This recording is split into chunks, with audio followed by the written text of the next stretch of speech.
मन के प्रीतिया बा तोहरा से लागल, दिलवा भइल बाटे पागल।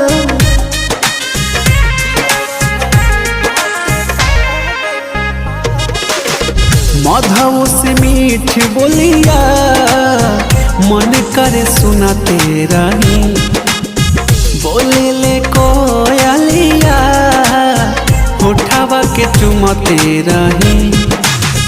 सुना ए गोरिया दिल कैलो चोरिया, भगिया हमार चमके। ए धनिया हो दिल जनिया हो, जिंदगी में आइलू बहार बन के हो। ए धनिया हो दिल जनिया हो, जिंदगी